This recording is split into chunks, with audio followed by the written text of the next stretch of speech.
Welcome to the Reviews Without Remorse podcast with Joe and Dave.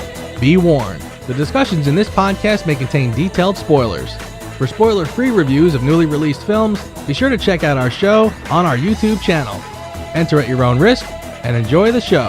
This is the final cruise of the Starship Enterprise under this group. The ship and her history will shortly become the care of another crew. To them and their posterity, we will not cut corners. They will continue the voyages others have begun and journey to all the undiscovered countries, boldly going where no one has gone before, and Reviews Without Remorse won't give them a break. My name is Dave, his name is Joe, and this is episode 178.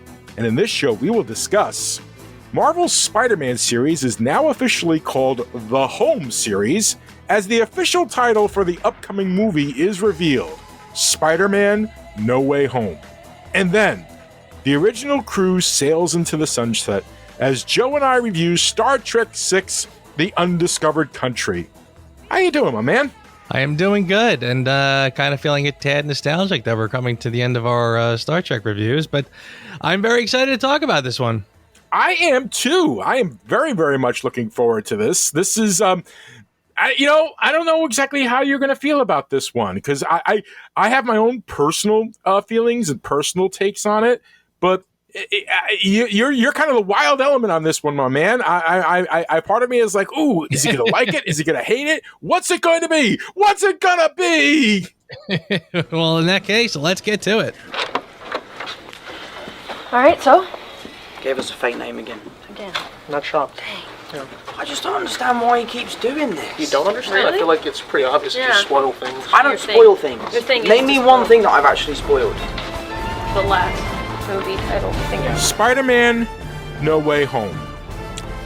So, who got stuck with the idea that all the series contains the word home? And what is Marvel trying to say? Do they want Spidey to come back home? Obviously, they want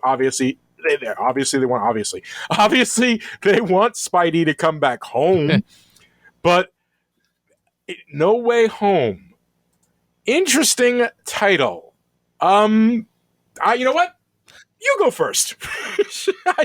I'm kind of stupefied. Well, let me ask you: Are we positive that's the actual name? Because I saw a lot of names being thrown around. No, that was it. They actually shot a video of Tom Holland, the actor who plays Ned, the actress who plays MJ, talking about, I can't believe they lied to us about the title and blah blah blah blah blah blah. And the camera follows them around and zooms in on a whiteboard with the name Spider-Man No Way Home, and then it revealing that it's scheduled to release only in theaters. It said specifically only in theaters on in the title. So yeah, dude, that's it. That's the title. It ain't a lie no more. Well, that's good. First of all, I'll tell you, I think at this point, and I sure hate talking about it, making predictions, but I kind of feel like at this point we're probably on track to see a film in the theaters when this comes out, because I think I just heard a report that we're hitting record lows with the virus. The vaccines seem to be going well, so I fingers crossed and hopefully cautiously optimistic, but. Yeah, I agree with you. I kind of feel like the home subtitles kind of, I don't know, interesting. I guess you're absolutely right that is probably a code for Spider-Man. His home is in the Marvel Universe, and hopefully we can keep it that way. I'm hoping. I heard something recently about maybe Sony coming up on some financial trouble, so maybe they might have to sell back to Marvel. So fingers crossed. I'm sure it wouldn't be an easy process, but fingers crossed. Because frankly, I'd like to see. I feel like Tom Holland is just getting started with this character. So I kind of hope we don't. I mean, we tend to do trilogies where we kind of do 3 movies, and then we're kind of done with that character for a while. I hope Spider-Man continues. I don't see any reason why he shouldn't. So, fingers crossed. He'll continue. Whether he continues in the Marvel Cinematic Universe is there another question entirely. Right. I mean, this implies to me that the whole idea of it being a multiverse-based story seems more possible. I mean, obviously, it's a multiverse story because they're bringing in Alfred Molina and Jamie Foxx, for God's sake. So, yeah. No Way Home. So I guess he's stuck in a multiverse somewhere. So this is going to be interesting, to say the least. I think it's safe to say that is for the time being, that is definitely the future of Marvel. So much so that I almost feel like these other titles. I mean, we still haven't even gotten near some of these other titles that they announced quite a while ago. Shang-Chi and a lot of these other ones that Moon Knight. I mean, I don't know anything that's going on with those. So they're filming. Moon Knight is filming. Is that right? Yeah. Oh, yeah. And Oscar Isaac is definitely playing Mark Spector. Nice. I mean, I just wonder how they're all going to fit into this big, giant multiverse. I feel like everything that I'm hearing about from WandaVision forward it seems like it's all this sort of multiverse thing. So I'm wondering how that's all going to fit in together. The Klingon Empire has 50 years of life left to it. To offer Klingons a safe haven within Federation space is suicide. They're animals. Jim, they are dying. And you, Captain Kirk, are to be our first olive branch. Me? The galaxy stands at a crossroads. This is the Starship Enterprise. We've been ordered to escort you to your meeting on Earth. Guess who's coming to dinner? I have so wanted to meet you, Captain. One warrior to another. Right. On the verge of peace. The undiscovered country. On the eve of retirement, Kirk and McCoy are charged with assassinating the Klingon High Chancellor and imprisoned. The Enterprise crew must help them escape to thwart a conspiracy aimed at sabotaging the last best hope for peace. Written by Nicholas Meyer and Danny Martin Flynn, based on a story by Leonard Nimoy, Lawrence Connor, and Mark Rosenthal, based on the television series Star Trek created by Gene Roddenberry, directed by Nicholas Meyer, Star Trek VI, The Undiscovered Country. So this came out right around the time of the fall of the Berlin Wall. I think it was literally the same year that the Berlin Wall fell. It was 1991. Maybe it's not the same year. They wanted to, the whole idea of it was that, that was like 2 years later. Okay, so the Berlin Wall fell in 89. This movie came out in 91. This was Leonard Nimoy's kind of brainchild. What would happen if the Berlin Wall fell with the Klingons? And it opens up with, kind of an environmental message. And, one of my favorite story pieces happens in the first 5 minutes of this movie. Seeing Captain Sulu of the Excelsior made me just really, really, really happy. Really, really, really happy. Yeah. It depresses me that they never did anything with that. This is a fun little film. It's not perfect. It has its, moments of what the hell. Christopher Plummer, as far as I'm concerned, just kind of like ate this role up and, ate it like a really fine steak and just kind of, he seemed like he was having a ball in this movie, didn't he? Just like something different for him. Yeah. And it felt like he was having kind of a ball with it, Sure. which I appreciated. The whole conspiracy angle was, I guess okay and everything like that. All in all, in summary, good flick. It's not Wrath of Khan territory. Then again, what the hell is Wrath of Khan territory? But as far as send-offs for the crew, it could have been The Final Frontier. So I like this movie a lot. It is one of my favorites of them. Yeah. If I were to rank the Star Trek movies, obviously Wrath of Khan would be first. This would be second. And believe it or not, Star Trek, the motion picture, would be kind of neck and neck with this for second in the entire series. How do you like them apples? I wholeheartedly agree with it, and I sort of feel like this is in some ways I feel that this could easily be the best of the bunch, frankly. Wow, I feel bold. I like that. Go on. well, I'll tell you, I'm honestly, again, sort of mimicking my feelings about Star Trek 4, rewatching it. I was shocked at just how delighted by the film I was. I felt that I felt that I was in capable hands the whole time.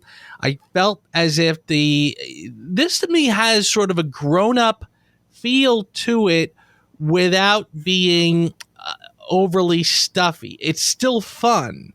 It's a fun film, yet I find it to be incredibly adult, if that makes any sense.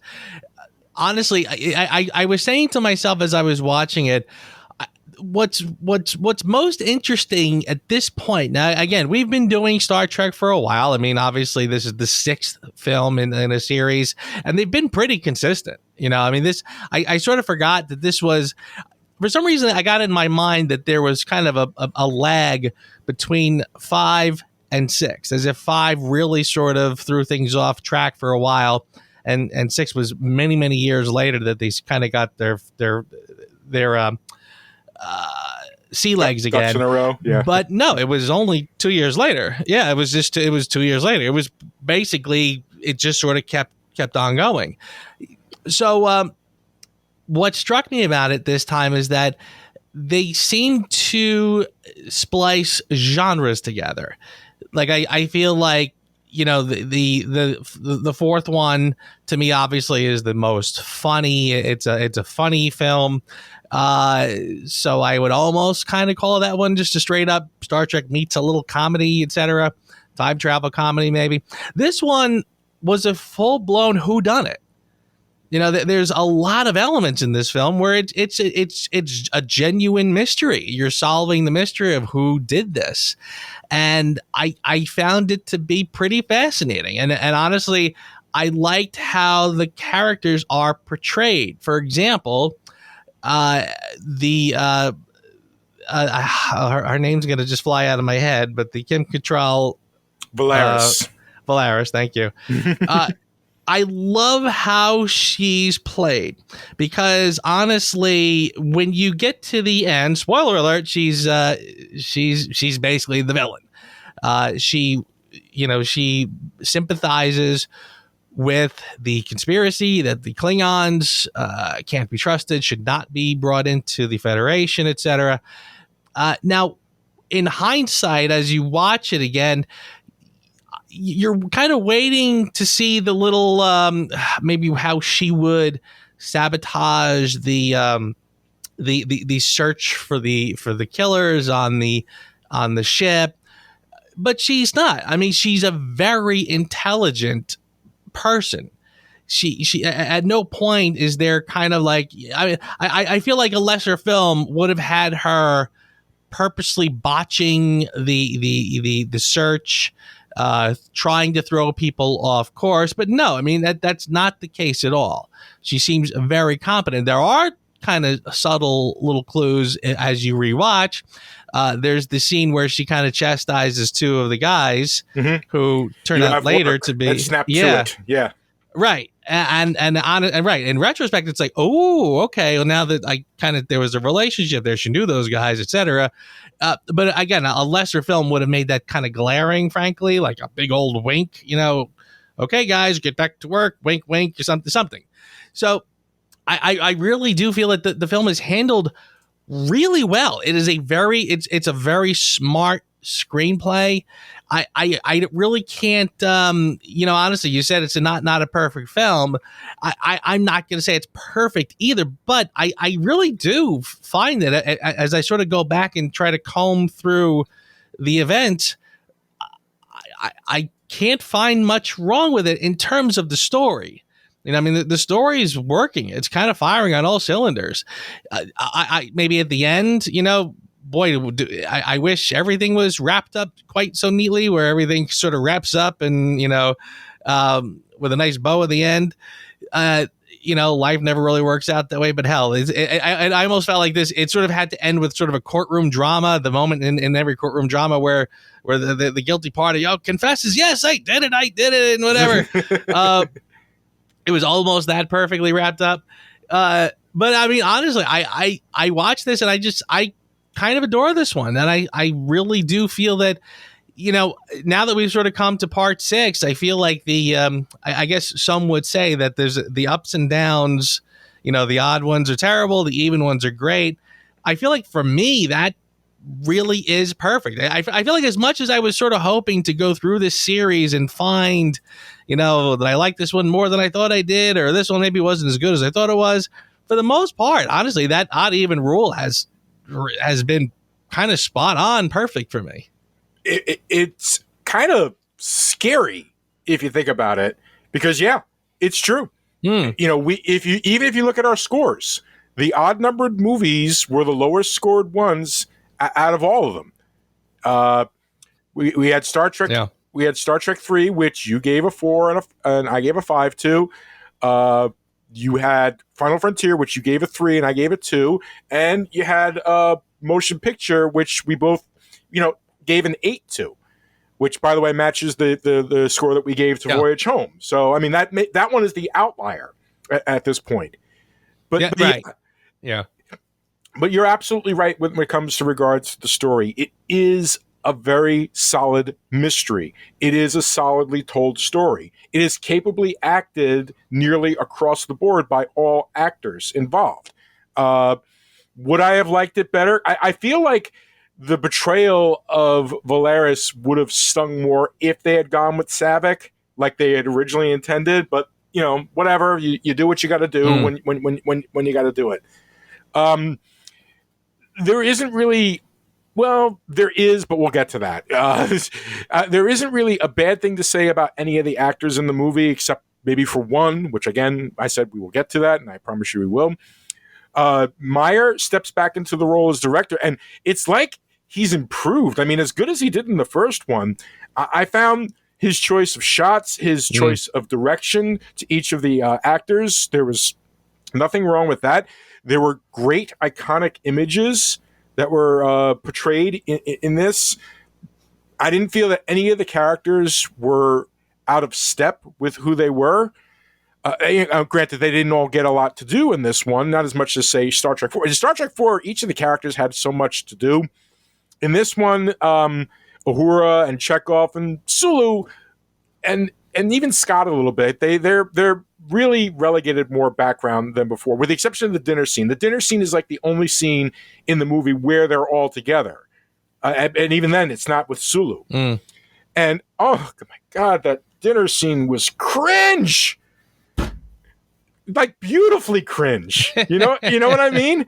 It's like that entire scene. I always feel uncomfortable whenever it comes up. The whole, and everybody's getting a little drunk, and we need breathing room. Earth, Hitler, 1939. It's like, what?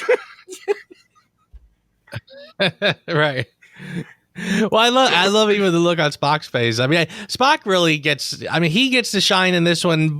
And by the way, getting back to what you mentioned earlier about Sulu, I kind of felt like this was almost a response to 4, where we were saying in 4 that he kind of got shafted because there was like this sort of side story that never was. Right. Here, I thought he really did get much more of a chance to shine. I mean, not that he was in it a lot, but what he gets is pretty rich. I thought he really did great. I mean, there's a part where they're kind of racing to catch up with the Enterprise, and somebody yells out, "Oh, she's going to break apart, or she'll fly apart if we go any faster." He goes, "Well, fly her apart then," or something or other. Oh yeah, and he sold that so well. He did. He really, like, again, this was sort of he really did get a chance to shine. I kind of thought the opening of him sipping the tea was just a tiny bit weird, but maybe perfect for him though. I don't know. But yeah, I think he really did good. I kind of felt like of all of them, this might have been this in some ways, this was kind of like the least Shatnerific of the bunch. I felt like once he sort of gets sidestepped, and he's on the the courtroom drama happens, and then he's relegated to the mines for a while. Ruapente, yeah. Yeah, which was, I mean, all good stuff, by the way. I feel like the focus now shifts back to Spock and the crew on the Enterprise, who are trying to solve the mystery.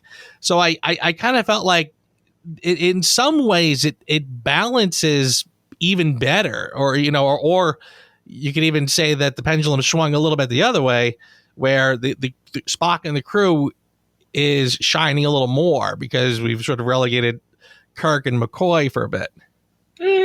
I could see that, but we have to talk about some of the problems with that as well.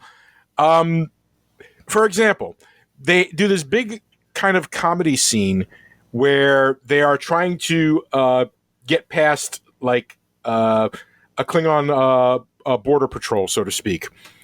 And they're like, we have to speak it, and they're all like looking through books for translations to actually speak Klingon. And, and that was all funny and stuff like that. But like, even the first time I saw the movie, the first thing I thought to myself was there was a scene in the original series where Kirk was accused of murder, and Kirk got this like, cranky old lawyer to help defend him. And the guy came to his meeting with a bunch of books, and he was laughed at by everybody because books are like a rare thing. Nobody uses books anymore.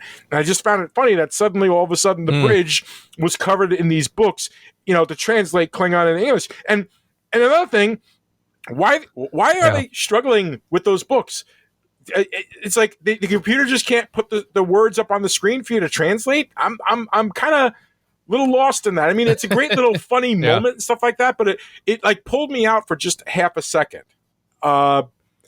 And honestly, this brings me to... Go ahead. Yes, and well, that's kind of just a problem with sci-fi in general. I find that most sci-fi films always have sort of an element of like, this is so much more futuristic, yet it's something along the side is oddly not futuristic. And I kind of felt like again, like a stack of books being on the bridge, and like I mean, honestly, there are a couple parts in here where, again, McCoy doesn't understand Klingon physiology, the lack of understanding of the language.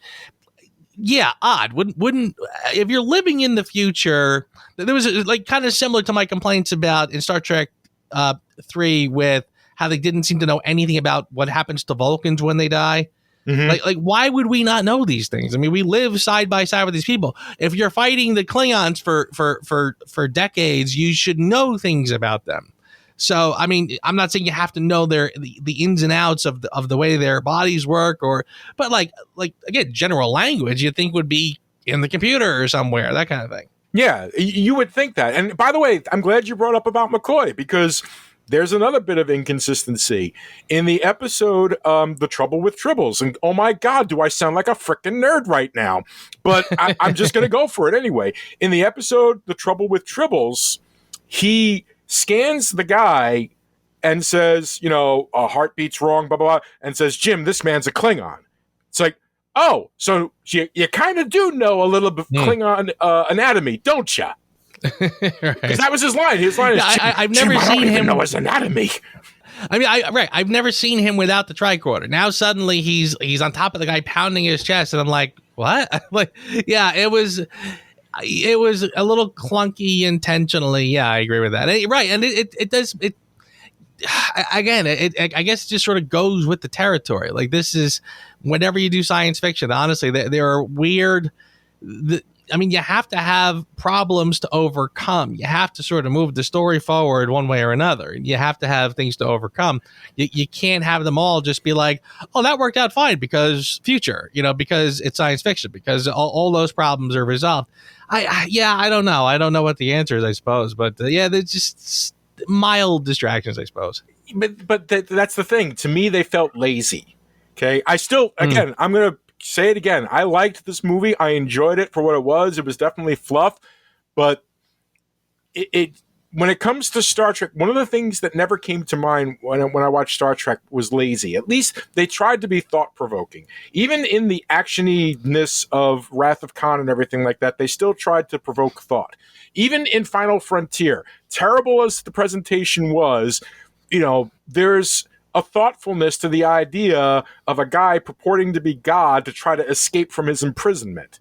We kind of liked the idea of that. But here, something like that, for forgetting that, the books and stuff like that. And one other thing, which is part of my Who Asked You, so I'm going to hold off on it for just yet. It took me out. And even when I rewatched it, it's still, for just the briefest moment, it took me out. And a lot of that is my own personal prejudice. I have a higher expectation when it comes to the name Star Trek than your average film goer would have. And I think that you're kind of in the same boat as me, or at least you're building into that same boat as me. Because, Star Trek nerd, for God's sakes, 1974, my dad took me to a place where Leonard Nimoy was, signing autographs and shaking hands, for God's sakes. 1974, ladies and gentlemen. I was 5 freaking years old. This shit is in my damn blood. So because of that, I do kind of look for things, and call me nerdy, call me idiosyncratic. I'll accept all those labels. It becomes harder for me to not fall out of the moment when little errors that nobody else would notice or care about become egregious to me. Yeah. Well, I can't argue with that on some levels. I feel like them sitting around not knowing Klingon and having the books and trying to wing it. I guess if I'm going to criticize Sulu and Chekhov hiking in the woods and pretending to be lost, and Chekhov going, it's snowing, it's windy. I guess if I'm going to criticize that, I have to sort of, hold this one to the same account and say, why would they not know Klingon? But I kind of feel like it's not nearly as egregious, and honestly, it's kind of just a minor detail. I feel like the broader story is working, and as long as the bigger story is working, you're kind of much more willing to forgive little things. I kind of felt like if that had a serious impact on the story, then I'd be a little critical. McCoy not knowing the physiology, I kind of feel like, that's, I suppose you could say that's really weird, and it is pushing the story forward. But honestly, I feel like the general outcome of that moment, I feel like would not have really even changed much had it been handled slightly differently. So I'm not really that concerned with it. Honestly, like the guy gets shot, he's next to dead. Kirk and McCoy beam over, do what they can. The guy dies anyway, and I'm fine with all of that. So the minor quibbles I have with McCoy saying this or knowing that, for me, it's very, very minor. On the brink of war. We come in peace, and you blatantly defy that. We haven't fired. According to our databanks we have, I shall blow you out of the stars. No, well, I think what we have here is a case where when you're talking about, for example, it is cold, it is snowing, and versus, we have to use our book because the translation won't work. What you're talking about here is goes back to magic. Remember how I described movie magic? That sometimes if a movie is so deft at presentation, at storytelling up to a point, that the little things don't seem to matter until you get like far enough distance from it and you can see it. Unlike Final Frontier, which was helmed by a madman, I guess you could say, and was not very well put together, this movie has the benefit of having an extremely capable director holding things together and giving the various characters what they need in order to present themselves in their best light. So yeah, I see where you're coming from. I can see where you're coming from. It was harder for me. It's like the first time I saw the movie, absolutely, I didn't think about those things. I laughed along with the rest of the audience as well. It only happened at the second viewing that all of a sudden the critical mind of mine started asking the questions. So I'm not upset with you about it. I'm pointing them out because they kind of have to be pointed out. That's really where I'm going for there. Sure. I did love the trial. I like that they even had Michael Dorn come in to play the grandfather of Worf as their lawyer. I thought that was a cute little touch. That was I did as well, and I incidentally, by the way, you're reminding me of something that's going to sound totally like how did he just segue there? One of the things I'm kind of shocked I didn't mention this, but I remember when we were talking about Star Trek 3, one of the big bugaboos I had was that the displays. They're on the bridge. They're looking at the monitors. The displays are like the graphics are so bad. Yeah, I remember trying to figure out why is that? Why? Because I felt like they were probably better in earlier films. I mean, it was like they were. I don't even think like real life monitors were that poor, but here all these sort of displays in the bridge are far better. Like the graphics are 10 times better, and I believe. I heard that the guy who did the designs of those was the same guys who did it for The Next Generation. Yeah, so the Okudas, yes, Michael Okuda is his name. Yeah, so you were kind of seeing like the first glimmer of that kind of very, very unique and very characteristic Next Generation graphics, which I thought was pretty good. I kind of like that. Michael Dorn made me think of Next Generation, which made me think of the graphics. I do like how they sort of did that. They kind of made this segue to the Next Generation series. Well, it was Michael Kuda who absolutely positively put his little halfway between Kirk and Next Generation panels on there. The fact that they had come up with a new technology that actually allowed screens to be, because the problem is like television screens, they run at a different frequency. I think it's good. They run at like, I think it's, I forget exactly what it is. It's like, TVs project at like 30 frames per second. A camera records at 24 frames per second. So it always looks messed up. It was Okuda who came up with a system that basically has the TV screens refreshing at 24 frames per second so that it can be seen on the camera.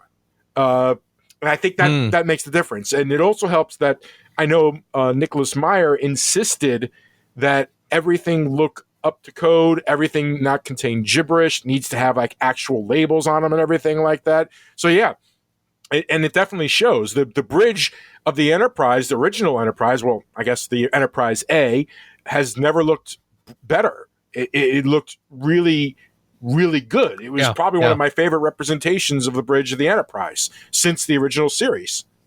Yeah. That was also something after kind of watching these films consecutively. I guess I kind of realized it, but maybe it wasn't. It was in the back of my mind rather than the front. But it was interesting how, in practically every film they redesigned the bridge, and I remember kind of being really curious about that because you would think, as a cost cutting measure, if you have the sets, keep using the same sets. But I guess because of the way films are done, I guess they're built and then dismantled, et cetera, et cetera. So, yeah, you're right. You're right. The bridge does look pretty good here, and I like how. I mean, I kind of had been noticing the bridges.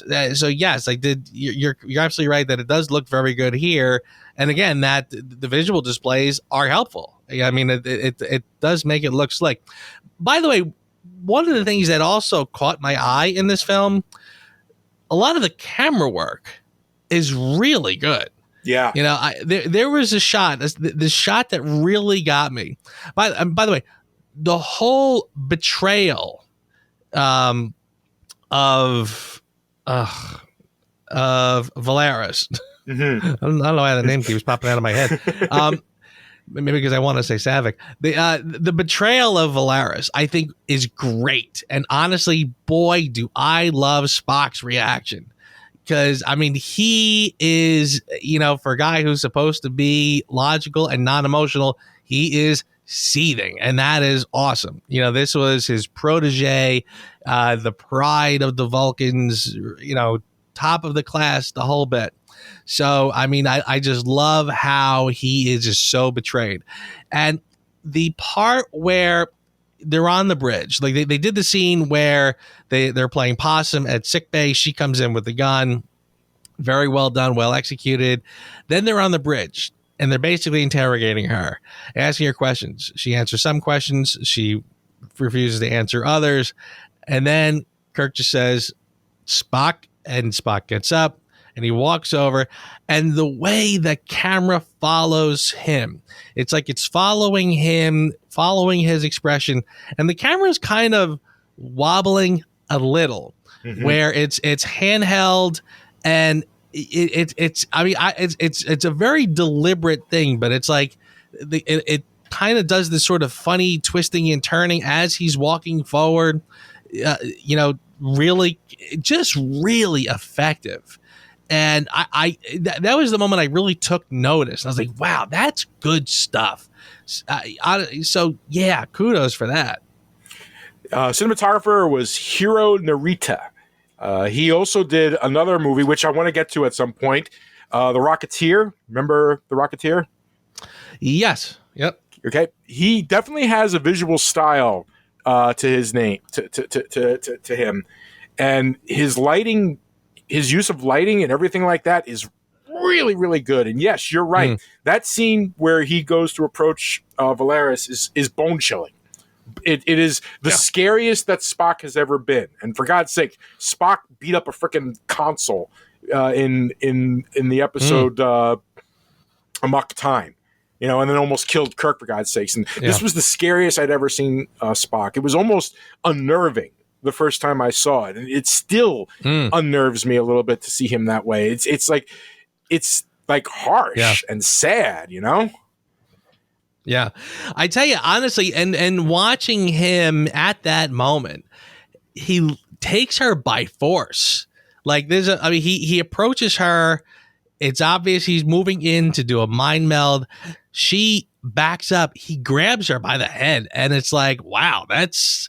Like, honestly, there's a part of me that's even saying to myself, like, would Spock have qualms about doing that? Like, I kind of felt like that's very aggressive.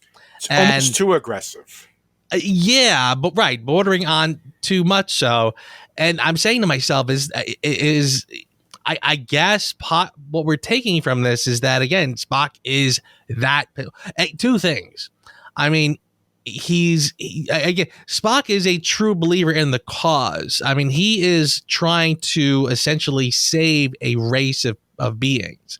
So, A, he's a true believer in the cause, and B, he's also just burned to the core by this woman who betrayed him, betrayed the Vulcans, betrayed the Federation. So, I mean, Spock, like, I guess you want to talk about the moment where somebody's going to snap.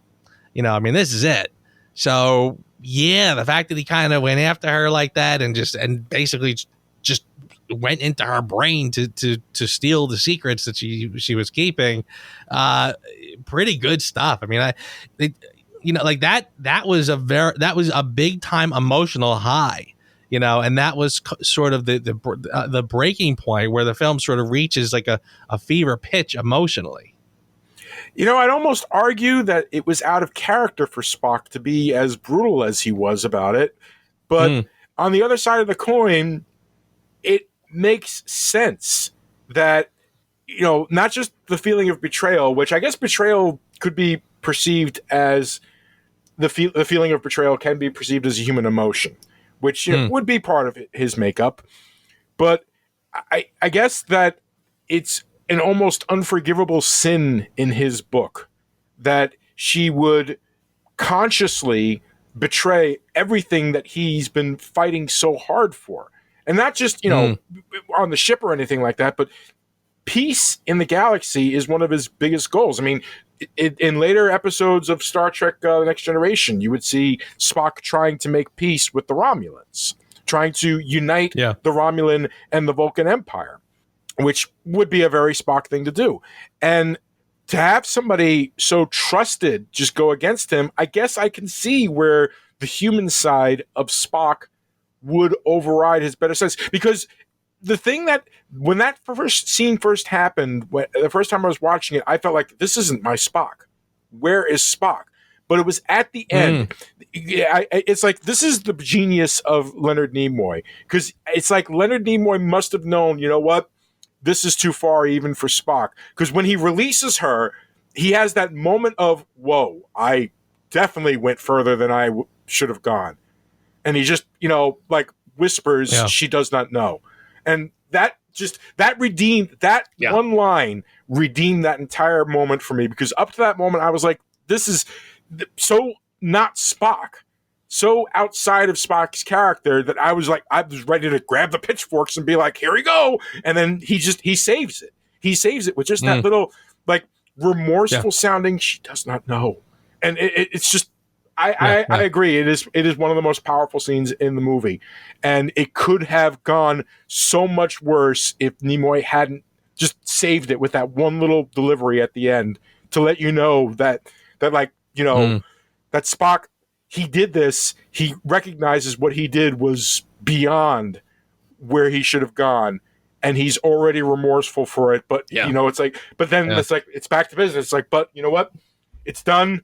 I will never ever do something like this again, and it's time to move forward. Let's contact Sulu and find out where this meeting is being held, and get to the big action sequence at the end. Yeah, big time. I totally agree. Again, I really do feel like at that point, it's a great moment because all of the characters, I mean, again, Kirk and McCoy have still looking haggard. I mean, again, these two haven't showered since they were on that planet. I mean, so really everybody is just been sort of like pushed to their personal brinks, so I kind of feel like, and it's, I mean, interestingly, I feel like a lot of the films will try to sort of achieve this moment. This one does it. I really feel pretty like they do sort of earn this moment. Now, the crew of the Starship Enterprise will not be the instigators of full-scale war on the eve of universal peace. They're coming about. Battle stations. Fights not to win battles. Incoming. Signal our surrender. Captain? We surrender. But to end them forever. Totally random side note. Love the explosion of Praxis in the very beginning. I thought the effect was great before George Lucas just saw it and stole it and put it into Star Wars. It is actually called the Praxis effect. That's what people in the special effects industry refer to it as. I swear, I feel like that you could have downloaded it as an After Effects plugin after that. It is. It's a beautiful effect. It's quite an amazing way to open the movie. It is literally, the last bit of the chimes are playing in the opening theme by Cliff Edelson and Cliff Eidelman, and who, by the way, I like the soundtrack. It's not my favorite soundtrack of all of them, but I do like the soundtrack. I like the darker tones that it took, but it is literally not even like the last dong is in one of the chimes, and all of a sudden, boom, big explosion, and that giant wave that just comes out of the planet's destruction. That was a really great way of setting up the tone of the movie. It's like, oh boy, we're in for it now. And it is a great way to open the film because what I love about it, I feel like a lot of films will, we want to start out with an action beat, we want to start out with something strong. The James Bond movies are notorious for having their pre-title sequence, something that sort of kicks off the action and sort of gets you in the mood for the rest of the film. This one, what I love about it is the literal starting point of the story. It is a visual it's the perfect visual cue to kick off the events that will transpire in the film. Like you are literally, it's almost like you can watch that film and wherever, like you can't see it. If you can, it's tiny. You can't really see like where that explosion comes from. Like if there's a tiny little pinpoint on the screen where Praxis is that explodes, like that little pinpoint is the start of the film. That is the actual kickoff of the story. So it's like the first domino to fall. So I kind of just love that little tidbit that moment is the moment that kicks off the rest of the story. I mean, interestingly, there's an implication when you get to the first meeting where our main characters show up at the big meeting and Spock goes to the podium. The implication that's already like 3 months past. Like a good length of time has already passed, so to give them the time to sort of figure out what this means, what does it mean for the Klingons, et cetera, et cetera. So I kind of like that. I like that it's kind of, again, going back to what I said before about how I really do find that it's a smart story. You know, I mean, there's a part of me that even wants to use the word epic. You know, that this kind of reaches epic proportions because we are sort of, you know, it's something like what would the big, I mean, it's the films have been, I mean, honestly, we went from the motion picture, something is going to end the human race. So we got to go save humanity by going out and figuring out this problem. They scale it down for 2. You know, 2 is like it's just 2 men fighting and, you know, revenge stories, good stuff. And then of course the story goes from there. By 4, we need another earth shattering, the world's going to end if we don't solve this problem. Yep. 5 tries to take it up a notch with the search for God. Here, honestly, we kind of do. I sort of find that this one is the more natural progression of the Star Trek story. You know, like this to me is a great conclusion for the story of Star Trek. You know what I mean? Like it's not just another exercise in the world's going to end. Our favorite crew has to go out and solve the problem. This is a great conclusion to what is Star Trek. I mean, Star Trek has been, you know, what I love about it. See, it's interesting because there's always been this kind of internal argument within the world of Trek. Is the Federation simply an exploratory group, or is it a military group? And there's always this kind of like battle where, you know, most Trekkies will say, damn it, it's not military. It's not supposed to be military. I don't want military aspects to show up in this. But I kind of feel like that the reason we have that is because that is sort of the story where, you know, the Federation, which was founded to explore, well, exploration is fine until you run into the Klingons and the Romulans, and suddenly now we have a race of people who don't like us very much. So we're constantly in this Cold War state with the Klingons. So the fact that this story is about the conclusion to that Cold War essentially makes perfect sense to me.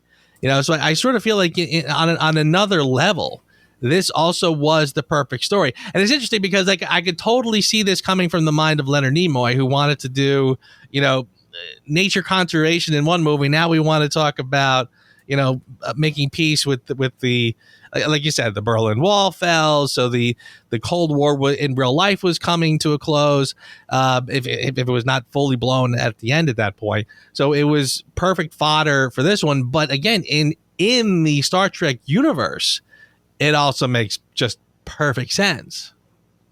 Dude, I have nothing to add to that.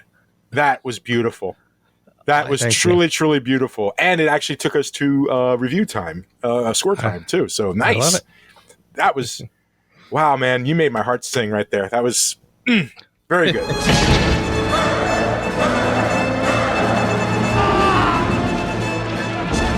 We would consider an attempt to rescue them an act of war. There will never be a better time. This is Captain Sulu, USS Excelsior. We stand ready to assist you. This This is fun. You do prefer it this way, as it was meant to be. Warrior to warrior. Yes, yes, yes. But it is time, Joe. It is time to give this sucker a score. It is time to end this series, this send-off, this wonderful way of ending the series, as you so eloquently just put it. How do you score it, my man? Well, as you could probably guess, I'm wrestling with very high numbers. Mm-hmm. There is a part of me that I gave 4 and 8. I believe I gave Khan a 9. You did. You can be sure I'm wrangling between an 8 and a 9, and I feel like you're probably saying 9 is real generous there, dude. It's a good movie, but come on, Khan is the benchmark. In certain ways it is, and I certainly can't. I have nothing negative to say about Khan. It is a spectacular film. I really do feel like this is a close second. I guess I'm going to give it an 8. I'm going to sort of I'm going to kind of give myself a cheat and call it a high 8. I really do feel like this one, it was the perfect way to end. I kind of wish, well, actually, I won't say kind of wish. I really wish this was the last time we saw Kirk on the big screen. I wish he left it here, because this was the perfect send-off for him. What comes later to me is kind of a travesty, but which that's we'll not probably what get to at some point. Which we'll probably get to at some point. This was the perfect send-off for this crew. It really was on multiple levels. They do a great job. So yeah, I think it's an 8. I think the what quibbles exist are minor, and again, probably exist only so we can have sort of a whodunit. I really like this one. I kind of find that this is sort of one, it sort of falls into the category, if you've got friends who haven't seen Trek, don't get Trek, this is a perfect one to show them. Right up there with the second one. I feel like as an introduction, and this is a movie you can share with people with great pride. It's a very well done film. Nicely put. As send-offs go, you can't get any better. So well received as a send-off to the original crew that Kevin Feige cribbed that ending. The ending where they do the signatures, he totally cribbed that for the end of Avengers Endgame. And he admits it. He openly admits that he took it from Star Trek 6. You can't have a finer way for these characters to go off into the sunset. The ship literally does fly towards a star, for God's sakes. How much more symbolism do you need? But each of them had, they closed Kirk's arc, his whole arc, with finding out that he has a son, losing that son, and then coming to reconcile with the loss of that son and what it means in the great scheme of the universe. Spock, he dies. He comes back. He realizes his true purpose in not just sciences, but in diplomacy and bringing about peace. Everybody else is ready to retire. What is it Scotty says? I just bought a boat or something like that. It is time. It is time for them to move on. And I can see, and it's all great things where you can see where these characters are going, or who are working in Starfleet Academy, and Scotty working in Starfleet Academy, bringing about the next generation. Sure, absolutely, that makes sense to me. Sulu finally getting his command, absolutely, all makes sense to me. Yes, I admit that my 8, which I also gave it, is has an asterisk. You may be giving it a high 8. I'm saying 8, not medium 8, not low 8, just 8, straight up 8. Nothing more, nothing less, just 8. Okay. And it's not that I don't hate the movie. I have a couple of things that are hard for me as Mr. Hardcore, since I've been 5 freaking years old Star Trek fan, is difficult for me to let go. Your mileage may vary. Absolutely. Not everybody is going to be as stupid idiosyncratic as I'm going to be, but there it is. And again, you're right. This is a great introductory flick into Star Trek, but asterisk again, I will always say that if you want a proper introduction to Star Trek, you got to watch the original series. All right, so Joe, I'm going to go first with Who Asked You this week, if you don't mind. Please do. This is a very, very strong cast. David Warner comes back after playing a human in Star Trek V. Now he is the Chancellor of Klingons. Fine. You did great, David Warner. No problems there. The scenery chewing is just deliciously done by the now unfortunately late Christopher Plummer. Truly enjoyed everybody's performance. First, Who Asked You? Not Iman's. I did not enjoy her performance at all. That's interesting. Nope. Go ahead. I don't want to derail you. It's okay. She's that not, surprised me a little bit. She's not the main Who Asked You, but she's just one of them. I found her to be. She is beautiful woman. Don't get me wrong. I just found her to be an obnoxious character. It's probably not even a slam on her. I didn't really enjoy the character that much. It felt like her whole thing of her being a shapeshifter was kind of just thrown in there for no other reason. And not to mention the fact that then in later episodes of the Star Trek series, like a shapeshifter becomes like this rare thing that you've never seen before. And Kirk kind of just plays it off as, It's like, I feel like they could have done better with that character. I feel like the only reason that character exists was so that Kirk could fight himself in that one scene. And it didn't settle well. Well, you're correct that I agree with you that probably the reason we have a shapeshifter is because the morphing technology was pretty new at the time. Yeah. I mean, every if it's a new special effect we can do, you can be sure it'll get wedged in. I get what you're saying. I mean, I sort of feel like they needed some character there. There had to be something. There's a reason why they get out of their predicament. Okay, it's funny you say that because I always said to myself, just a tad off track, I always thought she would have been the perfect Storm. I remember when they cast Halle Berry, thinking that Iman would have nailed Storm in the X-Men films. But anyway, I digress. Yeah, I could see your point.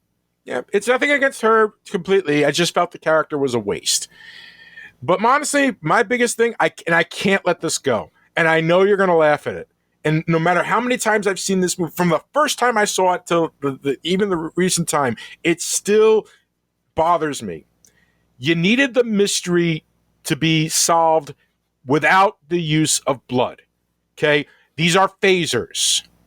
They cauterize when they hit. You don't bleed from a phaser hit. You bleed from disruptors. Disruptors are different. They break down, on a cellular level, and they could cause blood. But these were phasers. Phasers do not make you bleed. Phasers do not make you bleed. Phasers do not make you bleed. Phasers do not make you bleed. That's my Who Asked You. You should have done something better than that. Well, there's two things that come to mind as you're saying but please, indulge yourself. I do have a defense. I do have a defense. One is a bad. I'll give you two. One is a piss poor defense, but I'll say it anyway. The other one is my actual defense. Okay. My piss poor defense is that the blood floating around effect was very good, and I think at the time that was pretty cutting edge. The blood floating in the weightlessness, etc. I think that's part of the reason why that's there. Again, that's my bad reason. My good reason is that if you vaporized the Klingons, well, then you can't frame Kirk and Spock for the murder. The whole reason to get McCoy is because he's in there wailing on the body, trying to resuscitate him. They frame him for being a complicit in the murder. So if he had been vaporized, there's nothing left. So that's my defense, is that I believe that the whole point is they send the two crew members in with like heavy stun or something or other to impact the bodies to kill them without vaporizing them. That's my defense. Is that what they had in mind? I don't know. But they do make it. Well, but again, they do make it clear in the film. I mean, they have the scene where Valeris shoots the pot off of the stove to make the point that the alarm would go off when you shoot the phaser. So I kind of feel like, yeah, but then that scene also undercuts it because she shoots the pot, you know, as the dramatic thing, and it vaporizes the pot, but it left the mashed potatoes. Vaporizes the whole pot, but leaves the mashed potatoes. So that means there could have been something left. I don't know the inner workings of the the phaser. Maybe the phaser knows where the pot ends and the potatoes begin. I don't know. The point is that they could have come up with, if the making sure that there was a body to frame Kirk and stuff like that, they could have come up with another methodology of execution than a phaser. Okay. A phaser is all or nothing. You're absolutely right about that. It's either oh no, I'm stunned, but not necessarily always. Phasers, even when they're set to kill, basically can disrupt on a cellular level and just seize your heart. Okay, it's not supposed to put holes in the human body. That's not the way a phaser is supposed to work. And I appreciate what you're trying to do, but I ain't buying it. How about you, man? This one is gonna be a little more generic than a specific fixable thing. I mentioned earlier that the ending gets wrapped up a little too tidy. I kind of felt like, again, for a film that I think all along has, for the most part, made smart decisions. I think the characters are all intelligent and making intelligent decisions. I kind of felt like the ending, when it was almost like they couldn't figure out how they were going to wrap it up. So they sort of decided that there's going to be another assassination attempt on someone.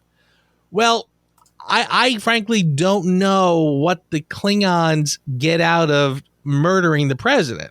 I feel like the idea that they would, try to destroy the treaty by setting up this idea that Kirk killed Gorkon. Okay, yeah, that makes sense. You hate Kirk, you take out Kirk, you screw up all the peace talks. But I didn't kind of get why taking out the president solves anything. I mean, unless you're full blown going to declare war. If the point is that the Klingons are going to declare war, I guess that makes sense. But then again, that didn't jive with this whole conspiracy. I mean, like, General Cartwright is a bad guy. Because he's like Valeris, he does not agree with the treaty. All that made sense. So I didn't quite get why the assassination at the end. But again, it kind of gives them some way to conclude the story. We all show up at the event. We all save the day. All the other bad guys are in the room, so we can arrest everybody. Again, kind of like that moment in the courtroom drama where the guy cracks on the stand. Yes, I confess, I killed him. Whatever. It was a little awkward, a little clunky, and honestly, I mean, it was there was a moment at the very end of that scene. It was kind of funny where, like, when Kirk rescues the president, he makes the speech. It's about the future, Madam Chancellor. Blah, blah, blah. People are afraid of change, and then people start clapping. They slowly start clapping. I love how Scotty and Sulu walk through the crowd to join Kirk on stage to smile and pose and be clapped for. I thought that was a really weird moment. Like Sulu, I mean, yeah, he did his part. he just walks up next to Kirk and strikes a pose, and everyone's just sort of clapping for him. It's like, all right, dude, calm down. You didn't do a whole lot. So that's me. Again, not a specific one, just kind of general. I think the need to conclude the story in a neat way, tiny bit awkward. I am going to give you that one. Okay. Yeah. I agree. A little too neat. And I was actually never a fan of Kirk's little speech there at the end and the whole, you have restored my father's honor and you my son's. It's like, oh, okay. Yay. Yep. That was neat. Well, how about for your consideration, sir? I'll tell you what, I kind of want to give it to a couple of the casting. I feel like, first of all, I had always thought that the Kim Cattrall really was okay. Mm-hmm. I sort of go back to see. It's funny. I have kind of mixed feelings about had they gone forward and have that be Saavik. It absolutely would have made logical sense. It probably would have been fitting in terms of the whole overarching story. I mean, at this point, she was in 2, 3, little bit in 4. We only missed her in 5, so to bring her back in 6 would have been pretty easy. In fact, honestly, probably would have done a better job of just sort of erasing 5 from people's minds, as if it never really had. Just we're also going to pretend this never happened, because it does feel like when at the beginning of 6, it does feel like we're back on track in that world that sort of started with Khan, and I think that had Kirstie Alley stayed with the series, then you would have had the impact. I think if they brought back Robin Wright for 6, not as much. I kind of feel like, I mean, again, I don't mean to pick on her, but I felt like that recast was really kind of weak. Yeah. So bringing back Robin Wright wouldn't have done much. Anyway, with that said, I thought Kim Cattrall I had mixed feelings but as I rewatched it this time, I thought she was fine. I thought she was very, very good. I thought she really did exactly what was asked of her in this role, and I think she did it very well. But the two standouts, honestly, we talked about them already. David Warner as the Chancellor, I thought was great. I thought he was a great. It was almost like you had a hard time imagining the wise Klingon. Like how do you have one of the Klingons be the sort of the wise ambassador, kind of Yoda type? Mm-hmm. He pulls it off. It's almost like it made perfect sense. Having him stand there with a big giant bone as his walking stick, I thought they kind of nailed it. And that's a tough character to sort of pull off. But then, of course, Chang as Christopher Plummer was perfect. He really was great. He was so great in that role. So I'm going to give it to those casting choices. I like that. That is a really, really good one, sir. I'm going to go sappy for my 4-year consideration. As this is the last movie with all the original cast members, I'm giving it to them. All of them. Giving it to DeForest Kelley, Leonard Nimoy, William Shatner, James Doohan, George Takei, Walter Koenig, and Nichelle Nichols. To you for... gosh, a lifetime of entertainment, a lifetime of thought-provoking and challenging science fiction. Thank you for opening my world.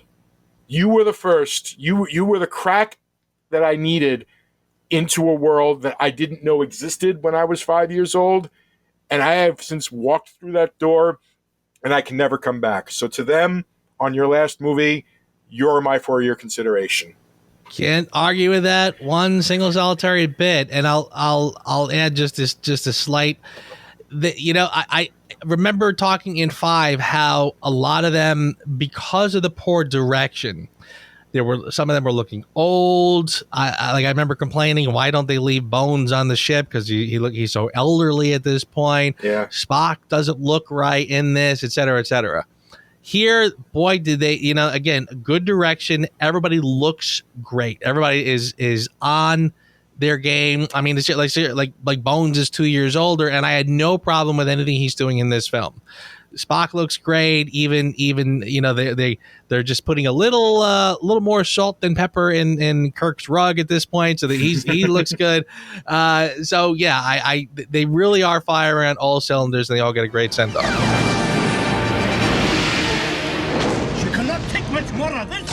Cry havoc! Kill! Let the dogs of war fire. Star Trek VI, The Undiscovered Country. And thus ends the original Star Trek series, man. What a great, I tell you, it ups and downs for sure, but what a great series as a whole. Agreed. Absolutely, positively agreed. A great series as a whole, and farewell to you. I doubt we will ever see its like ever again. So, but next week, all right, hear me out. This is crazy, okay? It occurred to me that there are certain movies that we have not reviewed, and I've tried to keep things, you know, I talked with Joe, we went back and forth, and we tried to keep things that at least had, you know, a semblance of an almost series type thing. So in honor of Spider-Man's unofficial home title, we are doing an unofficial America series. Starting with next week with the holy shoot classic Once Upon a Time in America, followed by Coming to America and its sequel, which phonetically is still called Coming to America. That's what we got coming up in the next 3 weeks, folks. I completely forgot what we were doing next week until you said it. Yeah, I know. It's pretty wild. But don't worry, folks. We got good stuff coming up, because after we finish that series, we're going to do a semi-DC series. We're going to cover Joker. And by that point, Zack Snyder's Justice League will be out, and we're definitely going to be covering that. Mm-hmm. That's a whole series. Well, are they going to put out the series in one shot so you can binge it? This is an unknown question at this point, but you know what? We've got leg room because it is only supposed to be 4 episodes. Okay. So even if they do the thing where it's once a week, we can move stuff around. We can move The Godfather up because that's another series that we're coming up Gotcha. to. We're going to be doing the Godfather series. We have some flexibility, so we can make it work. Very good. But yes, and that it's a stretch, I admit, but yes, the America series starts next week with Once Upon a Time in America, and then 2 Coming to America movies. Because hopefully by then I'll be able to get us a digital copy of Coming to America for us to watch. So fingers crossed. Oh, my friend, another good one. I very much enjoyed this series. I enjoyed taking the time to go back and revisit it. So thank you once again. Hey, no problem, man. You know, like I need an excuse to go back to Star Trek. My friend, it's an honor, and I enjoy every bit of it. So thank you so much. And as always, I will see you next week. Thanks for listening to the Reviews Without Remorse podcast with Joe and Dave. Join us here every Thursday for a new episode. And be sure to check out the Reviews Without Remorse channel on YouTube for spoiler-free reviews of new releases. If you enjoyed this podcast, please consider becoming a patron. You can find our page on patreon.com. As little as $1 a month goes a long way. All clips in this podcast are used for commentary and critique, and is considered fair use. No copyright infringement is intended. This was exhausting. This whole experience was absolutely exhausting. You people have ruined Star Trek The Next Generation for me. You are absolutely the most insufferable group of jackasses I have ever had the misfortune of spending an extended period of time with. I hope you all die. I still have 5 prize tickets from the carnival. There was nothing for 5 tickets. We've been over this. Well, but LeVar and I were going to pool ours for the Fuzzy Troll pencil topper. Oh, yeah? You gonna share that? Yeah, we were gonna share it. Really? How's that gonna work? 3 days at my house, 3 days at LeVar's, and alternating Sundays. For a pencil topper? I have to pee again. That's it. Goodbye.